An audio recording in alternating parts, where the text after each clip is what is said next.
Sabiedrība patiesībā ir gandarīta par to, ka viņi saņem informāciju, kas līdz šim tai nebija pieejama.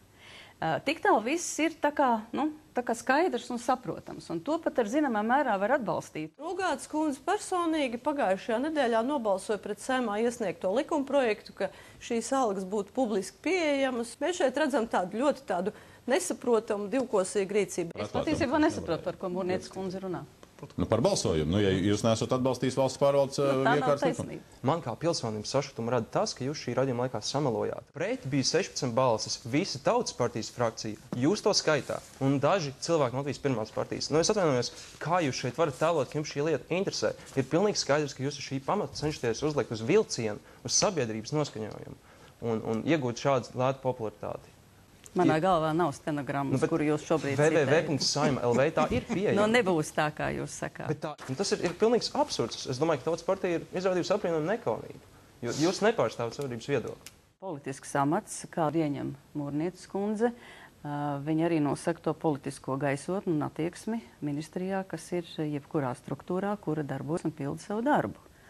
Un ja šī attieksme ir nesamērīga, un šķiet, ka tā kā lielākai sabiedrības daļai tomēr priekšstats, ka šoreiz bija nesamērīga šī darbība, tad tā tiek pieļauta un atļauta. Un kā preses brīvības vai žurnālista brīvības vai avota aizsardzības apdraudējums bija, tas arī šobrīd lielākai daļai sabiedrības tomēr ir tāds priekšstats, ka tas tā tomēr notika. Zviedrijā ministrs pats būtu atkāpies bez vārda runas pēc tādiem notikumiem, kādi bija otrdien. Tāpēc mēs paliksim pie šī savu uzstādījuma un to demisiju rīt. Cik jūs izjūtat atbildību, kas gulstās uz jums? Šeit es gribu teikt divas lietas. Ministrs absolūti nekādos veidos ne sankcionē kratīšanas, ne dod uzdevumus policijai. Līdz ar to es jau teicu to ziņu, ka ir noticis tas, kas ir notikusi kratīšana žurnālists dzīvoklī. Es izlasīju, sēžot ministru kabinetā 12. pa dienu letā uzreiz atbilstoši. Bet kopš februāra šī bija sabiedriski un valstiski gana svarīga lieta. Jā, jūs taču viņu uzraudzījāt. Tāpēc es arī gribu teikt, kā tas notika. Rugāts kundzes pārstāvētās partijas Nacionālās drošības komisijas vadītājs Kučinskungs vidē reiz 2 nedēļās sauca mani, ģenerāli Vojnu, ģenerāli Rēniku uz paklāju un pieprasīja nekavējoši aizturēt Neo. Un diezgan lamāja mūs par to, ka mēs esam neprofesionāli un nevaram to izdarīt, regulāri. Tā prasība bija diezgan konkrēta. Neaizturēt, jo tas ir mūsu pienākums.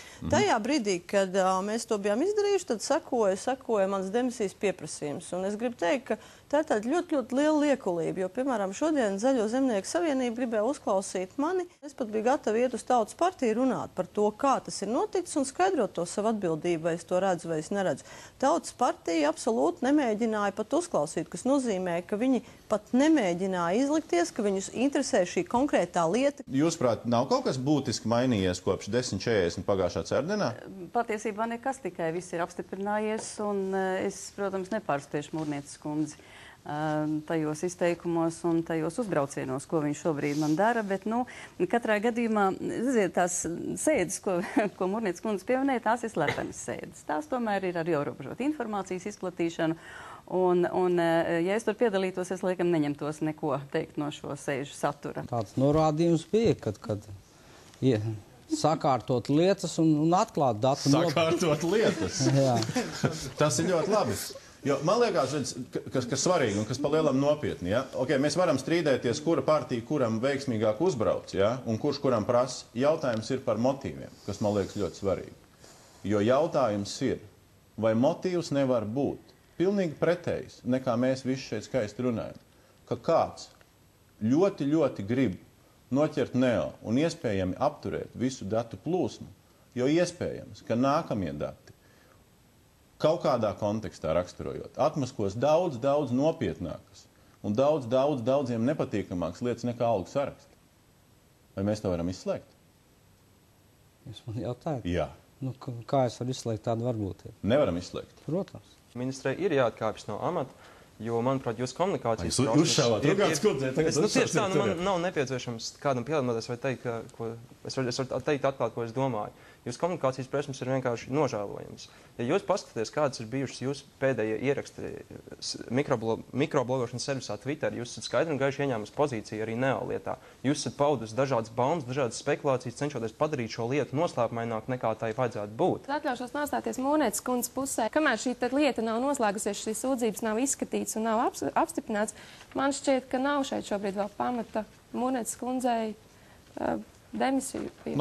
Šobrīd, protams, atkal parādās jaunas baumas un spekulācijas par to, kādēļ tieši tas ir noticis tagad, un tur tiek piesaukt arī politiskie spēki, kuri to varētu būt organizējuši. Es droši vien neminēšu konkrēti, kuri, jo tad atkal Rugātas kundze uztrauksies par to, bet pat kā šobrīd ir runa par to, ka varbūt tiešām ir tā, ka gan Poikāna kungs, gan Naglis kundze, gan tā skaitā es šobrīd esam iejaukt kaut kādā pasākumā, ko patiesību sakot tiešām ir inscenējuši cilvēki, kuriem šie dati ir bijuši kaut kāda cita iemesla dēļ vajadzīgi, vai uzzinot, ka tie dati ir pieejami, šobrīd spēlē kaut kādu citu lielāku